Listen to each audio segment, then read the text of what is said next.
Hi everybody. So far we've been learning a lot about React, some of the basics and even some of the not so basic things about it.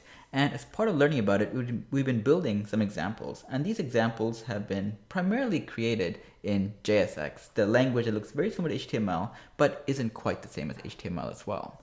And as part of learning about JSX, we've been calling out little quirks about it that make it a little different that you have to keep in mind, otherwise your code won't fully compile. So in this video, we're not going to be looking at anything drastically new about React. Instead, we're going to be focusing exclusively on just JSX. We're going to be reviewing some of the things we've already seen, as well as introduce a few new tricks you need to keep in mind as part of writing more JSX, more complex JSX, as part of your trip to learning more about React as we go on.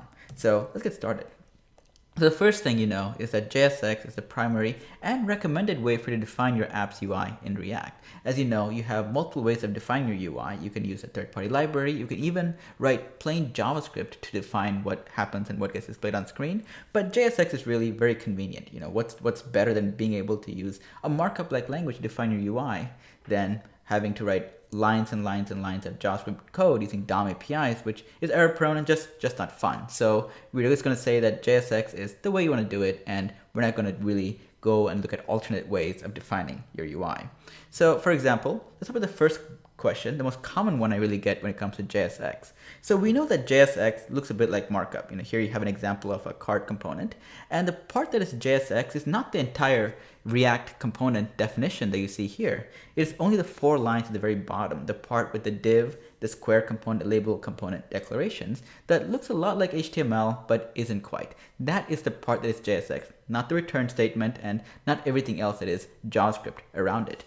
So the component and the JSX inside of it is knowledgeable to us because we wrote this code, but to our browser, everything that is JSX makes no sense. It needs to go through a process where it's reconciled with what the JavaScript does understand, with what our browser does understand, and that is the DOM APIs. So the JSX you see on screen actually gets turned into these react.createElement calls, which follows the normal pattern of using the DOM APIs to create the elements, to turn all the JSX you see here, which is very clean, very easy for us to write, into something a little bit more convoluted, something that our browser understands. And the nice thing is, of course, that we never really have to write this kind of code. We can defer that to a transpiler like Babel, which we've been using in the browser, and which we'll look at a more formal approach for being able to create compiled JavaScript code later on. So that's really what happens with JSX. Our browser sees JavaScript, we write markup, everybody wins. At least I like to think so. So now let's shift gears a bit.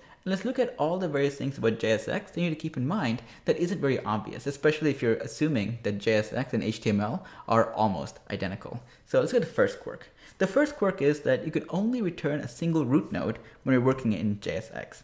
And this is one of the things that we ran into earlier, and probably one of the first things we ran into about JSX when we were looking at how to return some content. So here's an example. I'm React DOM.render, and I'm returning 5 letters. And I was going to say all vowels, but for some reason the first letter is a B as opposed to an A. So 4 vowels and 1 consonant. And then we specify where we want to actually print our content. Your standard React DOM.render call. But in JSX though, you can only return a single root element. What this means is the 5 letter components we're returning needs to be wrapped inside another container. A div is a very common one. You can use any container element that you think would be very appropriate. And in this case, the letter B magically became a letter A. So I have no idea what's going on there, but just want to call it out before I get comments saying what exactly happened. So the thing is, the reason for why this happens this way is simple. Remember, in React we talked about earlier is that all the JSX gets converted into createElement calls, and createElement always takes another child as one of its arguments, or series of children as its arguments, but you can only have one createElement call at the root of what you're trying to do. So that root element has to be, in this case, div. And within that, though, you can do all the crazy sibling DOM manipulations that you want to do, but your root always has to be one single element, because in JavaScript, when it gets converted into a createElement call, that's basically how the rules are defined. And that's a little bit of an insight into why you can only return one node from as a parent in JSX, as opposed to having a bunch of siblings that get returned. So pretty straightforward. Second quirk. No inline CSS. You know, there might be moments of weakness. We decide to not use style rules, not have, a proper way of formatting your styles, and specify them directly in line. In HTML, you might do something like this, where you have a div element and you specify an inline style where you have the font family and font size properties. In React, you really can't do that. The style attribute only takes a very specific type of argument, which is a style object. And we saw that in the earlier video when we talked about styling in React. Now, this doesn't mean you can't have a class value or an ID value and then have an actual style rule somewhere else in your HTML document that targets it. That is totally fine. You just can't have styles defined inline like we saw right here. So remember, avoid inline styles. If you are going to do the inline style approach, use the React mandated approach, which is have an object, which in this case is style equals letter style. We have a letter style object that contains a bunch of properties and their appropriate values. So pretty cool. The third quirk, we can't use keywords that JavaScript considers special or reserved.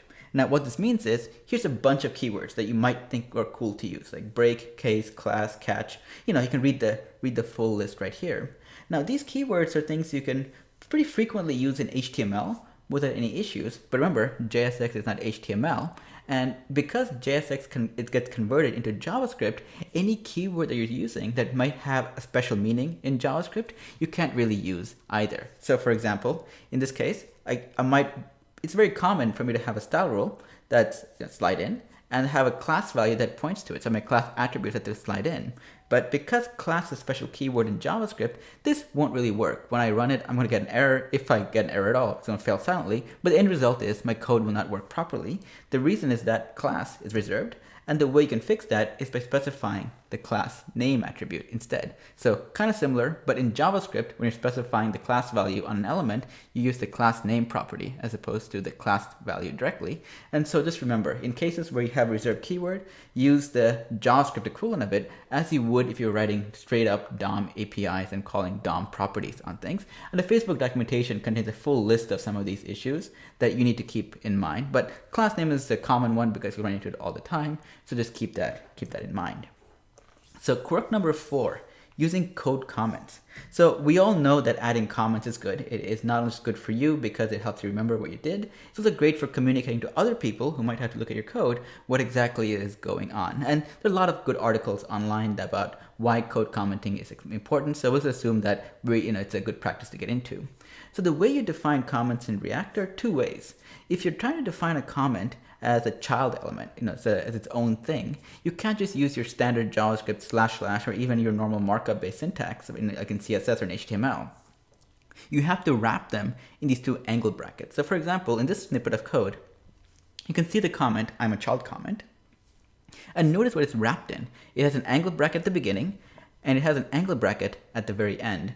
And that is the way React is able to designate that it is a child element, but this element is actually a comment. So it gets ignored during compilation. It gets ignored when you're building your final application. Now, this doesn't apply to comments you're going to specify inside a component. Like for example, here I have my label component, and here I have a multi-line comment using my standard JavaScript /* and then close it by */ where I have multiple lines of comments, and also have like the double / comments you normally see at the end of line. So if your comment is not a child comment, like in this case, you can pretty much do whatever you've always done in JavaScript, which is this approach right here. So remember that if you're writing a comment like this, use the brackets. For everything else, just do what you've always been doing. So quirk number 5, this is capitalization, HTML elements, and components. Whatever could I mean by that? So the first one is this. When you're defining your HTML elements, I know that some of you like to use all caps when you're defining your HTML. In React, don't do that. Keep it all lowercase, which is often the recommended practice as well. And if your style guides say otherwise, just know that for React, you have to make an exception, and you have to keep all your HTML definitions lowercase. And if you're defining components, make sure to capitalize them. So in this case, I have my custom component. The M has to be capitalized. If it's lowercase, React doesn't really like it. It might be failing silently right now, but you get a warning, or you might even get an error depending on what version of React you're currently using. So keep that in all caps. So quirk number 6, your JSX can be anywhere. And this is actually a fun one because actually my favorite things about it is that we often think that JSX has to be localized and limited by whatever you would put inside a React DOM.render or any render method inside a component. But really, you can put your JSX anywhere you want. So in this case, I have this variable called swatch component, and it's initialized to a component called swatch color and then basically some JSX. and notice that JSX is being referenced inside my render method, and it all works just fine. I don't have to have this watch component be rendered inside of it. And as you'll see in some of our future videos, we actually use this with in many situations where we want to do some data manipulation that doesn't have to deal with render. It doesn't have to be localized just to that particular render method. So we can actually do a lot of cool stuff, return just the JSX we want, and return that JSX into an area that we can actually render it, like React DOM.render. So keep some of our code pretty clean. And that's actually a pretty cool thing. So there you have it, a very quick overview of all the things that JSX brings to the table and some of the quirks it also brings alongside of it. So you get the convenience of being able to use an HTML-like language, but because you're in JavaScript and because the markup you define gets turned into JavaScript DOM API calls, there's some specific rules you need to keep in mind just so you play nicely between the markup world and the JavaScript world, which React tries to obscure and obfuscate, but in reality you have to deal with as part of making sure what you're writing ends up actually working when turned into JavaScript. So with that, if you have any questions, post on the forums at forum.crypto.com, where I and other people who love React, love JSX, and are very familiar with all the quirks, we're happy to help you out. And of course, tell your friends and enemies about this video if you like them. Everyone should know how to write good JSX, so it's a good thing. Hit subscribe to be notified of more videos that come out. And if you like bite-sized updates on web development stuff, maybe cat videos, and occasionally cool GIFs from the science accounts that are all over the web, follow me at Krupa and my Twitter account. And of course, if you want a book, a physical version of looking at all the stuff you're seeing in video, or maybe even a Kindle edition so you can watch it on a Kindle or an iPad, buy my book, Learning React. It's good according to all the Amazon reviews. So I think that's an indication you might not be miserable using it. All right, guys, I'll see you next time.